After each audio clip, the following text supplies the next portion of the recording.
फिर खिड़की का पट आहिस्ता से खोला और कोई फुर्ती से कमरे में आ गया। इसका चेहरा छुपा हुआ था, मगर कदो कामत से अंदाज़ा हो रहा था कि वो तैमूर के सिवा और कोई नहीं। इसकी नज़र अब तक मुझ पर नहीं पड़ी थी। वो चौकन्ने अंदाज में बेड की तरफ गया और झुककर कांता का जायज़ा लेने लगा। रमेश कुमार ने हिम्मत करके पूछा, कौन हो तुम? तैमूर ने पलट कर रमेश को देखा। इसी लम्हे इसकी नज़र अचानक मुझ पर पड़ गई। वो बुरी तरह चौंका और पुरजोश लहजे में बोला, तुम यहाँ कैसे पहुँचे? और टेक इट ईजी, मैंने हंस कर कहा। पहले तुम बताओ कि तुम यहाँ तक कैसे पहुँचे? इसके आदमियों ने धोखे से ग्लोरिया को पकड़ लिया था। दोनों तुम्हारी तलाश में भटक रहे थे कि एक वीराने में गाड़ी का एक्सीडेंट हो गया। ग्लोरिया को मामूली सी चोटें आई थी। मैं इसे एक जगह छोड़कर पानी की तलाश में गया था। वापस आया तो ये लोग ग्लोरिया को गाड़ी में डालकर ले जा रहे थे। मैंने इलाके के लोगों से मालूम कर लिया कि इसे इन लोगों ने अगवा किया है। वो अगर जख्मी ना होती तो खुद ही इन लोगों से निमड़ लेती। ये कब की बात है? मैंने पूछा। आज शाम के वक्त इन लोगों ने इसे अगवा किया था, तैमूर ने जवाब दिया। मुझे यहाँ तक पहुँचने के लिए कोई सवारी न मिल सकी, वरना बहुत पहले इनसे निमट चुका होता। मैंने घूम कर रमेश कुमार से पूछा, वो लड़की कहाँ है? मैं नहीं जानता कि तुम लोग किस लड़की की बात कर रहे हो, रमेश कुमार ढिठाई से बोला। अच्छा, मैंने तंजिया लहजे में कहा। इसका मतलब है कि अभी तुम्हारी खाल मजीद मिसाला मांग रही है। मैंने अचानक इसके बाल बुट्ठी में जकड़ लिए और गुर्रा कर कहा, तुम शायद भूल गए कि अभी थोड़ी देर पहले किसी सफ़ेद फार्म वाली लड़की की बात कर रहे थे। बताओ कहाँ है वो? मैंने इसको हल्का सा झटका दिया, वरना तुम्हारे ये बाल विक की तरह खोपड़ी से अलहदा कर दूंगा। मैंने फिर इसे झटका दिया। इसे तो मार के फेंक दो, तैमूर ने सफ़ाकी लहजे में कहा और रिवॉल्वर की नाल इसकी कनपट्टी पर रख दी। जानता हूँ कि ग्लोरिया यही है। इसे ठिकाने लगाने के बाद हम ग्लोरिया को भी ढूंढ लेंगे। रमेश के हलक से अजीब सी आवाज़ बरामद हुई। सहमे हुए अंदाज में बोला, बताता हूँ, वो यही है। मैंने इसे कोई तकलीफ नहीं पहुँचाई है। इसके साथ जाओ तैमूर और ग्लोरिया को यहीं ले आओ, मैंने बेड पर बैठे हुए कहा। तैमूर इसे धकेलता हुआ वहाँ से ले गया। मैं झुककर इसके दोस्तों का जायजा लिया। वो दोनों मरे नहीं थे, सिर्फ बेहोश थे, मगर जिसके मुंह पर मेरी लात पड़ी थी इसके सामने वाले कई दांत टूट गए थे। फिर मैं कांता की तरफ मुतवज्जा हुआ। वो ख्वाब अबर दवा के असर में बेसुध पड़ी थी, मगर इसकी सांस हमवार थी। थोड़ी देर बाद कदमों की आहटें सुनाई दी और रमेश कुमार के साथ मुझे ग्लोरिया भी दिखाई दी। मुझे देखकर वो बुरी तरह चौंकी, फिर चीख कर बोली, कामरान कहाँ गायब हो गए थे? बहुत तवील कहानी है, मैं हंस कर बोला। बाद में बताऊंगा। कहानी तो खैर वाकई तवील है, इसने कांता को देखते हुए तंजिया लहजे में कहा। मैं भी फुर्सत से सुनूंगी, पहले मैं इससे निमट लूँ। ये कहकर इसने अचानक रमेश कुमार के मुंह पर चट्टाक से थप्पड़ रसीद किया। इस हरामजादे को जिंदा नहीं छोड़ूंगी। इसने मेरे हाथ पांव बांध कर एक स्टोर रूम में बंद कर दिया था। वहाँ मच्छरों ने मेरा 1 लीटर खून तो चूस लिया होगा। जिंदा तो हम किसी को नहीं छोड़ेंगे, ना इसे, ना इसके दोस्तों को, ना चौकीदार को, मैंने सर्द लहजे में कहा। इन सब ने मुझे भी पहचान लिया होगा और इन्हें भी, मगर मैं किसी को कुछ नहीं बताऊंगा। रमेश गिड़गिड़ा कर बोला। सॉरी डियर, ग्लोरिया ने तंजिया लहजे में कहा। हम इतना बड़ा रिस्क नहीं ले सकते। इसने अचानक रमेश कुमार की गर्दन दबोच ली। रमेश कुमार ने वहशत ज़दा होकर ग्लोरिया को धक्का दिया और भागने की कोशिश की, मगर इससे पहले ही तैमूर ने इसे छाप लिया और इसकी ठोड़ी पकड़ कर इसे जोरदार झटका दिया। चट की आवाज़ आई और रमेश कुमार औंधे मुंह जमीन पर गिर पड़ा और चंद लम्हे तड़पने के बाद वो साकित हो गया। तैमूर ने रिवॉल्वर निकाला और फर्श पर पड़े हुए आदमियों की खोपड़ियों को बारी बारी निशाना बनाया। रिवॉल्वर पे साइलेंसर लगा हुआ था, इसलिए फायरों की आवाज़ कमरे में ही घुट कर रह गई। फिर इसने रिवॉल्वर का रुख कांता की तरफ कर दिया। वो फायर करने ही वाला था कि मैंने अचानक इसके हाथ पर हाथ मारा तो रिवॉल्वर इसके हाथ से दूर जा गिरा। तैमूर के साथ ही ग्लोरिया ने भी चौंक कर मुझे देखा, फिर बोली, क्या ये लड़की गूंगी है? क्या मतलब? मैंने पूछा। मतलब ये कि ये भी तो अपनी जुबान खोल सकती है। ये लड़की मेरे साथ है, मैंने जवाब दिया। इसका रमेश कुमार से कोई ताल्लुक नहीं है। क्या ये बेहोश है? ग्लोरिया ने पूछा। मैंने इसे बता दिया कि कांता बेहोश कैसे हुई। फिर मैं तैमूर से बोला, अब यहाँ से निकलने की फिक्र करूँ। जहाँ जाते हैं वहाँ कोई नई कहानी शुरू हो जाती है। ये सामान जीप में रख दो। मैंने दवाओं के बक्स और रमेश के भेजे हुए दूसरे सामान की तरफ इशारा किया। तैमूर वो सामान समेट कर बाहर की तरफ चला तो मैंने कहा, पीछे वाली जीप में रखना। फिर मैंने झुककर कांता को उठा लिया। इसके जिस्म की मखसूस महक फिर मेरे हवास पर छा गई। वो न जाने कौन सी जड़ी बूटी या उपटन इस्तेमाल करती थी कि इसके पसीने में भी अजीब तरह की महक थी। कांता का फूल सा जिस्म उठाकर मैं भारी कदमों से जीप की तरफ बढ़ा और इसे बहुत एहतियात से जीप के पिछले हिस्से में लिटा दिया। फिर ग्लोरिया के कहने पर मैंने टाइट गाउन और स्लीपिंग सूट के बजाय रमेश कुमार की पैंट शर्ट पहन ली और बाहर निकल आया। स्टीयरिंग पर तैमूर था। मैं इसके साथ वाली सीट पर बैठ गया। ग्लोरिया कांता के साथ बैठ गई और तैमूर ने खुले हुए गेट में से जीप रिवर्स करके बाहर निकाल ली। फिर वो बरक रफ्तारी से एक तरफ रवाना हो गया। अचानक मुझे डाक बंगले के चौकीदार का ख्याल आया। मैंने तैमूर से कहा, जीप को वापस ले चलो, हमसे एक चूक हो गई है। तैमूर ने जीप रोक दी और इसे रिवर्स गियर में डालते हुए बोला, कैसे कैसी चूक हो गई कामरान, तुमने इस चौकीदार को जिंदा क्यों छोड़ दिया? तैमूर ने तवील सांस लिया, फिर जीप को झटके से दोबारा आगे बढ़ा दिया। मैं इतना कच्चा काम नहीं करता। सबसे पहले तो चौकीदार ही मेरे हाथ से मारा गया था। इसे ठिकाने लगाकर ही तो मैं डाक बंगले में दाखिल हुआ था। इसने जीप की रफ्तार बढ़ाते हुए कहा, तुम्हें चुप क्यों लग गई है? मैं मुड़कर ग्लोरिया से मुखातिब हुआ। तुमने अभी तक ये नहीं बताया कि वहाँ से गायब कहाँ हो गए थे? ग्लोरिया ने पूछा। और तुम्हारी टांगें कैसे ठीक हो गई? मैंने जवाब में इसे शुरू से लेकर आखिर तक पूरी कहानी सुना दी, सिर्फ कांता के डायलॉग को सेंसर कर दिया। इसका मतलब है कि अब तुम सोशल वर्क करोगे? ग्लोरिया तंजिया अंदाज में बोली। अब से क्या मुराद है? मैंने इसे चिढ़ाने को कहा। मैं तो बचपन ही से सोशल वर्कर हूँ। फिर मैं संजीदा होकर बोला, मैं कोई काम मुसलहत के बगैर करने का आदी नहीं हूँ। कुंभ के मेले में कांता मेरी हेल्प करेगी। वो हिंदुओं की रस्मों और रवाजों से वाकिफ़ है। मुझे तो फ्री में गाइड मिल रहा है। तो क्या अभी तक विनोद तुम्हारे कब्ज़े में नहीं आया? वो अगर कब्ज़े में आ जाता तो मैं यहाँ क्यों पड़ा रहता? इस मनहूस मुल्क में तो मैं 1 मिनट भी रुकने का रवादार नहीं हूँ। अब शायद हो जाओगे। तैमूर हंस कर बोला, अभी तक तुम्हें कांता नहीं मिली थी ना? ओ भाई, मैंने मज़ाका खेज़ लहजे में कहा। वो कांता है, कोई ताजमहल नहीं है कि अपनी जगह से जुम्बश न कर सके। मुझे अगर वो इतनी ही पसंद हुई तो मैं इसे भी अपने साथ ले जा सकता हूँ। अरे यार, तुम्हारे इरादे तो बहुत ख़तरनाक है। तैमूर हंस कर बोला। तुम लोग इंग्लिश में बात नहीं कर सकते? ग्लोरिया झिंझिला कर बोली। और तुम उर्दू नहीं सीख सकती?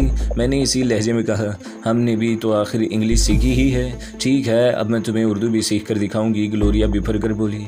मैं और तैमूर इसकी झिंझिलाहट पर कहके लगाने लगे। फिर मैं हंसी रोक कर बोला, ग्लोरिया, तुमने ये नहीं बताया कि तुम्हें इस फॉरेस्ट ऑफिसर ने कैसे पकड़ लिया? मेरे कांधे और सर में अच्छी खासी चोट आई थी। ग्लोरिया ने कहा। मैंने पानी मांगा तो तैमूर पानी लेने चला गया। क्या तुम अब भी जख्मी हो? मैं इसकी बात काट कर बोला। जख्मी तो मैं इस वक्त भी नहीं थी। मेरा सर और बायां शाना किसी चीज़ से टकराया था और मुझे चक्कर सी आने लगे थे। बायां हाथ वक्ती तौर पर बिल्कुल नकारा होकर रह गया था। अचानक वो फॉरेस्ट ऑफिसर वहाँ गया। इसने मुझे बंगले पर चल के आराम करने की ऑफ़र की, मगर मैंने इनकार कर दिया और इसे बताया कि मेरे साथी यहाँ आने वाले हैं। वो इसरार करने लगा। फिर डिटाई से मेरा हाथ पकड़ लिया। मेरे हाथ में दर्द की टेसें सी उठने लगी। इस वक्त भी मेरा सर चकरा रहा था। मैंने इसके चेहरे पर थप्पड़ मारा। फिर एकदम कई आदमी मुझ पर टूट पड़े। वो शायद जंगल में काम करने वाले मजदूर थे। इन लोगों ने मेरे हाथ पाँव बांध कर जीप में डाल दिया और वो ऑफिसर बंगले में ले गया। अब तुम्हारे हाथ का क्या हाल है? मैंने पूछा। वो वक्ती चोट थी, अब मेरा हाथ खूब काम कर रहा है। तुम्हें दिखाऊं? वो हंस कर बोली। फिर मैं कुछ कहने ही वाला था कि जीप झटके से रुक गई। मैंने चौंक कर देखा, पगडंडी के दरमियान में एक गाड़ी खड़ी थी। इससे हमारा रास्ता मसदूद हो गया था। तैमूर ने पे दर पे कई दफ़ा हॉर्न बजाया, मगर गाड़ी में शायद कोई था ही नहीं। मैं जाकर देखता हूँ। तैमूर ने इंजन बंद करके कहा। ठहर जाओ, मैंने इसे रोक लिया। मुमकिन है कोई हमारी घात में बैठा हो। अरे यार, अब हम इतने अहम भी नहीं हैं कि हर जगह कोई हमारी घात में बैठा हो। तैमूर ने हंस कर कहा। मगर वो जीप से उतरा नहीं। हम दोनों चलते हैं, मैंने आहिस्ता से कहा, मगर बहुत एहतियात से। फिर मैंने ग्लोरिया को मुखातिब किया। तुम यहीं ठहरो, मुमकिन है ये कांता के दुश्मन हो। ये कहकर एक राइफल और इसके राउंड मैंने ग्लोरिया की तरफ बढ़ा दिए। कांता का ख्याल रखना। मैं बहुत आहिस्तगी से नीचे उतरा और फुर्ती से बाएं तरफ की झाड़ियों में रिंग गया। फिर झाड़ियों की ओट में बैठे ही बैठे मैं कार की तरफ बढ़ा। तैमूर भी उतर चुका था। मैंने रिवॉल्वर निकाला और दबे पाँव कार तक पहुंच गया। कार के नज़दीक पहुंचकर बेसाख्ता मुझे हंसी आ गई। मोटा सा एक आदमी स्टीयरिंग पर सर रखे सो रहा था। इसने हमाकत ये की थी, खिड़कियों के शीशे भी चढ़ा दिए थे। इस तरह तो वो घुट के भी मर सकता था।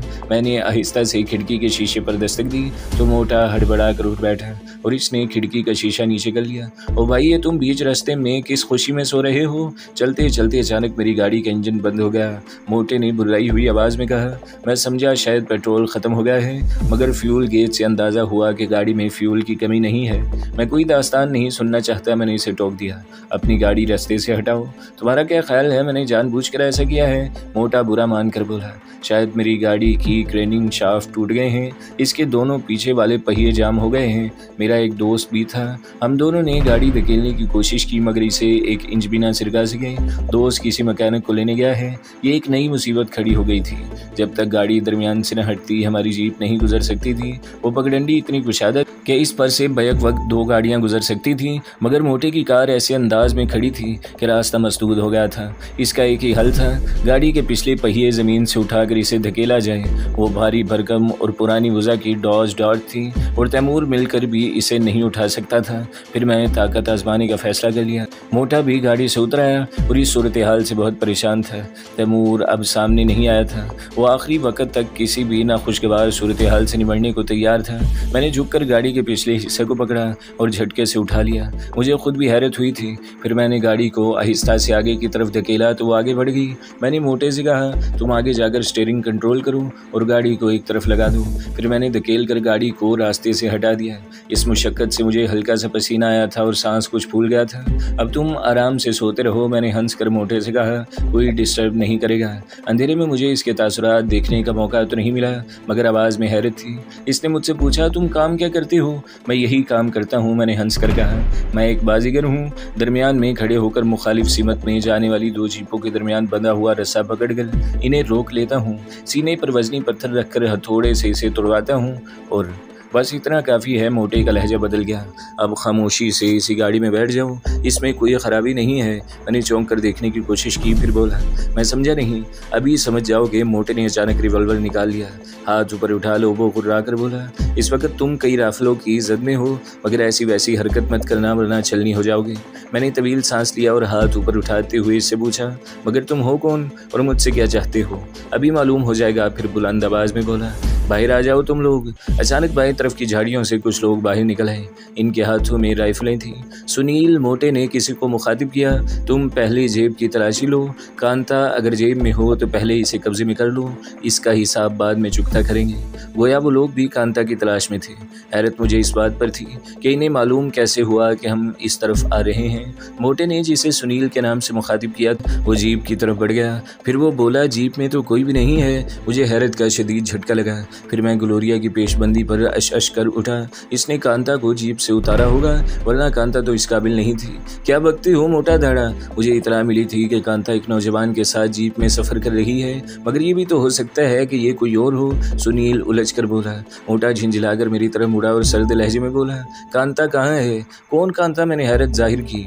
तुम कौन हो और कहाँ से आ रहे हो? मोटा मजीद झिंझिला गया। मैं फॉरेस्ट ऑफिसर रमेश कुमार हूँ।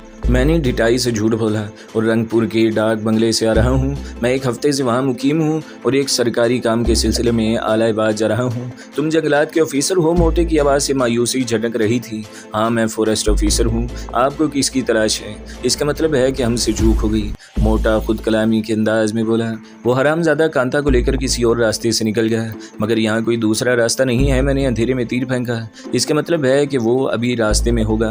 मोटा जल्दी से बोला, हाँ याद आया। मैंने कहा, रंगपुर से एक रास्ता दूसरी सिमत में जाता है। अगर वो इस तरफ नहीं गया तो फिर सीधा यहीं आएगा। इसका यहाँ इंतज़ार करने के बजाय हम रंगपुर चलते हैं। सुनील ने कहा, अगर वो उधर आया तो हमें रास्ते ही में मिल जाएगा, वरना इसे रंगपुर में घेर लेंगे। ठीक कहते हो, मोटा पुरख्याल अंदाज में बोला। फिर मुझसे मुखातिब हुआ, माफ़ करना, हमने तुम्हारा रास्ता रोका, मगर तुम लोग हो कौन? हम के साहब के मुलाजिम हैं। मोटे ने बताया, एक बदमाश इनकी भतीजी को अगवा करके ले गया है। हमें इतला मिली थी कि वो इसी तरफ आ रहा है। तुम्हें कैसी इतला मिल गई? मैंने पूछा। मैं वाकई अपना तजस्सुस दूर करना चाहता था। के साहब के दो मुलाजिम जान बचाने में कामयाब हो गए थे। इन्हीं में से एक ने के साहब को फ़ोन कर दिया। फ़ोन कर दिया? मुझे हैरत हुई। इसका मतलब था कि इस इलाके में फ़ोन भी मौजूद है। हाँ भाई, इन्हें सवारी के लिए घोड़े मिल गए थे। कोई नहीं के ज़रिए नज़दीकी तहसील तक पहुँचे और वहाँ से फ़ोन कर दिया। अचानक दाएं तरफ की झाड़ियाँ ज़ोर से हिलीं। सुनील भी एकदम चौकन्ना हो गया। फिर वो बुलंद आवाज़ में बोला, झाड़ियों में जो भी है बाहर आ जाए, वरना मैं फायर कर दूंगा। मैं जानता था कि तैमूर वहाँ छुपा हुआ है। वो अगर बाहर ना आता तो सुनील फायर कर देता। इनकी तवज्जो इस वक्त झाड़ियों की तरफ थी। मैंने अचानक छलांग लगाई और मोटे को दबोच लिया। इसके साथ ही मेरी भरपूर लात सुनील के सीने पर पड़ी और वो उलट गया था। मैंने फुर्ती से मोटे को ढाल बनाया और कुर्रा कर बोला, अपने आदमियों से कहो कि हथियार फेंक दे, वरना तुम्हारी ये बैल जैसी गर्दन तोड़ दूंगा। फिर मैंने एक हाथ से इसकी गर्दन दबोची और रिवॉल्वर निकाल कर इसके एक साथी पर फायर कर दिया। सन्नाटा फायर के धमाके से मजरूह हो गया। गोली इसके सीने में पवस्त हो गई और वो अजियतनाक अंदाज में चीखता हुआ ज़मीन पर ढेर हो गया। मैं इसे मारना नहीं चाहता था, मगर वो गाड़ी के पीछे पोजीशन लेने की कोशिश कर रहा था। दूसरे लोगों ने दहशतज़दा होकर राइफलें फेंक दी और हाथ उठाकर खड़े हो गए। तुम लोग ज़मीन पर औंधे मुँह लेट जाओ, मैंने इन्हें हुक्म दिया। वो सब जल्दी से ज़मीन पर लेट गए। वो तादाद में 6 थे। मोटे का 7वां नंबर था। सुनील पहले ही मेरी किक से बेहोश हो चुका था। एक आदमी हीरो बनने के चक्कर में मारा गया था। यूं वो 4 रह गए थे। अब तुम भी इनके साथ लेटो, मैंने मोटे से कहा, और आधे घंटे से पहले सर मत उठाना वरना मारे जाओगे। मोटा भी बिड़बिड़ाता हुआ औंधे मुंह ज़मीन पर लेट गया। फ़ौरन ही तैमूर झाड़ियों से बरामद हुआ। फिर कुछ फासले से ग्लोरिया और कांता नमूदार हुई। कांता होश में थी। वो दोनों जल्दी से जीप में सवार हो गईं। तैमूर ने अपने बेआवाज़ रिवॉल्वर से फायर करके मोटे की गाड़ी के चारों टायर नाकारा कर दिए। फिर मैंने सरगोशी में तैमूर से कहा, तुम अभी यहीं ठहर, हमारे जाते ही ये लोग उठेंगे, तुम फायर करके इन्हें दहशत ज़दा कर देना। मैं कुछ आगे जाकर रुक जाऊंगा, फिर तुम झाड़ियों की ओट में छुपते हुए हमारे पास पहुंच जाना। इसके बाद ये लोग आधे घंटे तक उठने की कोशिश नहीं करेंगे। ज़्यादा इंसानियत का मुजाहरा करने की ज़रूरत नहीं है, ग्लोरिया भुनकर बोली। ये सब हमारे लिए ख़तरा बन जाएंगे। ये कहकर इसने रिवॉल्वर सीधा किया और इससे पहले कि मैं इसे रोकता, इसने ये के बाद दीगरे 5 फायर किए और औंधे मुंह पड़े हुए 5 आदमी तड़पने लगे। मुझे ऐसे मौक़ों पर शदीद गुस्सा आता था। ग्लोरिया के नज़दीक इंसानी जान की कोई अहमियत ही नहीं थी। वो किसी भी शख्स को रियायत देने की कायल नहीं थी। इस बात पर इससे मेरा इख्तलाफ होता था। मैंने भी कत्ल किए थे, मगर इंतहाई मजबूर होकर। मेरी कोशिश यही थी कि खामखा खून रेजी न करूं, इन्हें उठाकर एक तरफ डाल दो तैमूर। मैंने तैमूर से कहा, सुबह होने में अब ज़्यादा देर नहीं है, थोड़ी देर बाद इस पगडंडी पर लोगों की आमदोरफ्त शुरू हो जाएगी। तैमूर ने एक एक करके इन सबको झाड़ियों में डाला और थके थके अंदाज में स्टीयरिंग सीट पर बैठ गया। मैं भी जीप में सवार हो गया और हम अपने पीछे 7 लाशें छोड़कर आगे बढ़ गए। तैमूर ने मुझे बताया कि सुनील भी हलाक हो गया था। मेरी भरपूर किक से इसकी पसलियां टूट गई थी। कामरान, अचानक कांता ने मुझे पुकारा, ये सब कौन है? मैं तो डाक बंगले में सोई थी, फिर जीप में कैसे आ गई? वहाँ खतरा था इसलिए मैं तुम्हें लेकर निकल गया। मैंने इसे गोलमोल जवाब देकर टालना चाहा। ये लोग हमें कहाँ ले जा रहे हैं? वो बोली, ये लोग हमें कहीं नहीं ले जा रहे, मैं इन्हें ले जा रहा हूँ, ये मेरे साथी हैं। अच्छा, ये हैं तुम्हारे साथी? कांता चौंक कर बोली। फिर चंद लम्हे तवक्कुफ के बाद इसने कहा, तुम्हारा ज़ख्म अब कैसा है?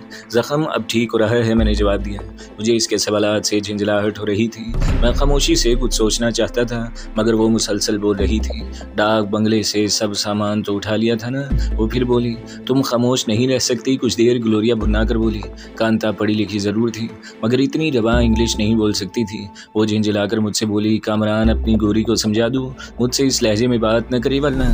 अच्छा, मैं समझा दूंगा, मैंने जल्दी से कहा। फिर ग्लोरिया से बोला, तुम्हें अगर कुछ कहना है तो मुझसे कहो, ये इंग्लिश नहीं समझती है। अच्छा, अब तुम भी खामोश रहो, ग्लोरिया चिढ़कर बोली। मैं बात बढ़ाना नहीं चाहता था, इसलिए खामोश हो गया। असल में ग्लोरिया कांता के बेपनाह हुस्न और दिलकशी से मरूब हो गई थी। यूं भी वो मुझे अपनी मलकियत समझने लगी थी। कई दफ़ा तो इसने खुल के अपने जज्बात का इजहार भी किया था। दूसरी तरफ कांता भी खुले लफ्ज़ों में मेरी मोहब्बत का इकरार कर चुकी थी। मैं इस वक्त से डर रहा था जब ये दोनों खूबसूरत बलाएं मुझे अपने दरमियान सैंडविच बना लें। थोड़ी देर बाद सुबह काजिब का धुंधलका फैलने लगा। हवा में अच्छी खासी खनकी थी। सिवाय कांता के सभी रात की भाग दौड़ से निढाल थे। फिर आहिस्ता आहिस्ता हर तरफ दिन का उजाला फैल गया। तैमूर के चेहरे पर थकन और रज जगह का खुमार था।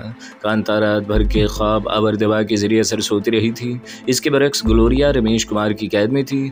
इसे एक्सीडेंट में चोटें भी लगी थी, इसलिए इसका निढाल होना फितरी था। खुद मेरा भी थकन और बेआरामी से बुरा हाल हो गया था। अचानक तैमूर बुराई हुई आवाज़ में बोला, हम मेन रोड पर पहुंच चुके हैं और आधे घंटे के अंदर अंदर आलाबाद पहुंचने वाले हैं। आलाबाद का नाम सुनकर मैं सीधा होकर बैठ गया। इन हालात में आलाबाद बहादुरी नहीं पागलपन था। ना सिर्फ वहाँ की पुलिस बल्कि मुजरिमों की तंजीम भी मेरे पीछे पड़ी हुई थी। अब मैं दोबारा आलाबाद जा रहा था। आलाबाद का नाम सुनकर ग्लोरिया की नींद भी हवा हो गई। वो मुझसे बोली, कामरान, तुम्हारी नज़र में कोई महफूज ठिकाना है? मैं नफ़ी में सर हिलाते हुए बोला, तुम महफूज ठिकाने की बात कर रही हो?